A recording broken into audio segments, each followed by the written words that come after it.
under unzansu platform. I am your host, Susan Ngambi, and next to me is my guest. Allow me to allow him introduce himself.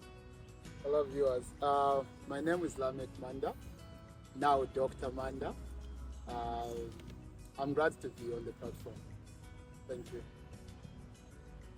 My guest is going to take us on how he was able to do his med school and a little bit more about himself. Sit back, relax, and enjoy the conversation. Good afternoon once more. Good afternoon. How are you doing today? I'm doing great. Wonderful. Let's go straight to the point. What was the inspiration behind you deciding to become a doctor? Thank you so much for the question. I think the inspiration behind me becoming a doctor has always been the passion I have for people. When people ask me, what are your interests? My first interest and priority is people. I love people. So I just wanted to find something that can help me have an impact on people. And I found medicine to be one of the things that will help me lend a hand or help someone out there. I think that was one of the things that drove me into medicine. Wonderful.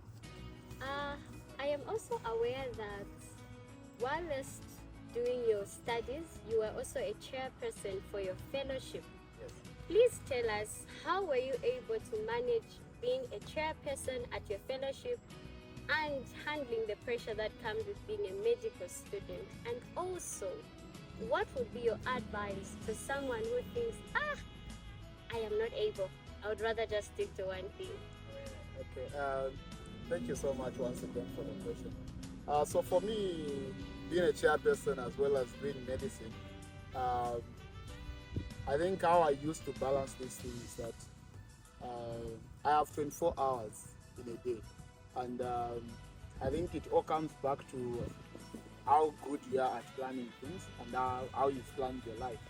So having responsibility as a chairperson and as a medical student, also I think it gave me a good platform to plan myself and to plan my life. And how I did this is that I had 24 hours, and doing fellowship work as a chairperson, it didn't really require me to be hands-on, because I wasn't working alone, I was working with a team. So it was a thing of being there when I'm needed, and also just give the elective. You know, when you're a leader, one thing that you need to do as a leader is team building. So I built my team so well, such that the burden wasn't so much on me, but it was a shared burden. So that gave me enough time to also do my academics. Praise God. That's so encouraging. What challenges did you face along the way? And how were you able to overcome those challenges? Academically, even within the fellowship, how were you able to overcome? Okay, so I think some of the challenges that I faced as a medical student, as well as being a chairperson for a fellowship, one of the things was, again, time.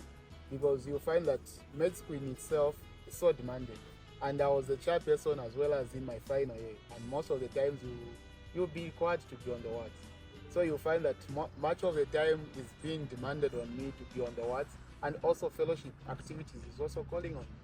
So time management was one of the challenging things, because I needed to always prioritize what am I going to do at a particular time.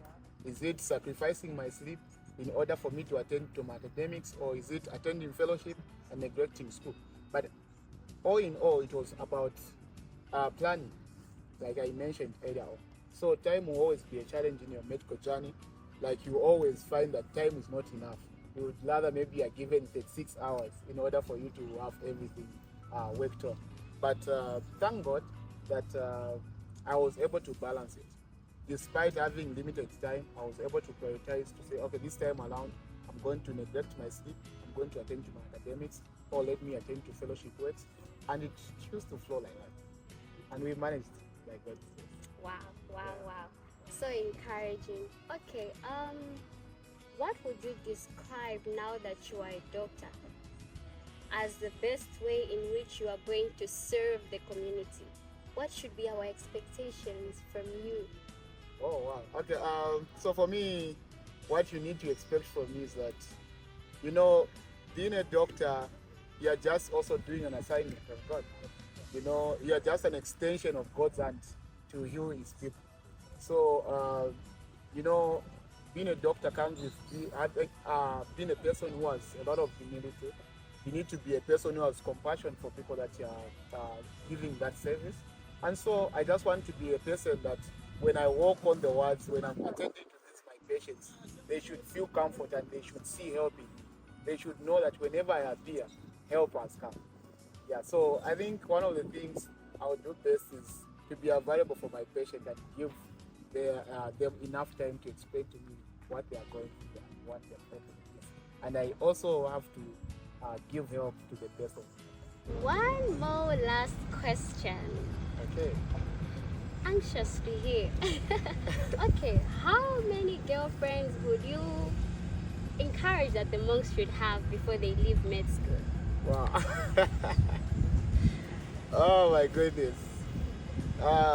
First of all, I'm not the expert when it comes to issues of relationships, but some people still call me a wise guru, so I'll still give in my input. I feel having a lot of girlfriends, I think it gives you a lot of burden as a person, not necessarily being in med school, but just as a person in general. I think it will give you a lot of stress because you need to manage how you are going to maneuver. You know, cheating is a lot of hard work. When you're having multiple girlfriends, you're working hard. Already you're focusing on school, you're focusing on God, and then you want to focus on these 4 or 5 people in your life as well. So I feel I wouldn't advise someone to have more than one girlfriend because one is enough. Whatever you can get from that girl, you can get from other girls.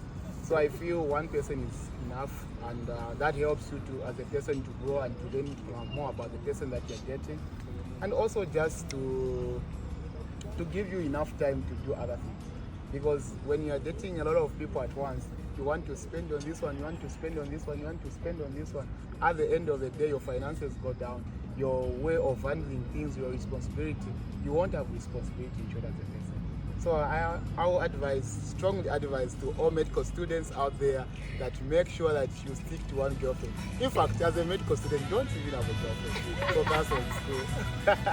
That's our doctor right there. Well, thank you so much for your time and enjoy your day.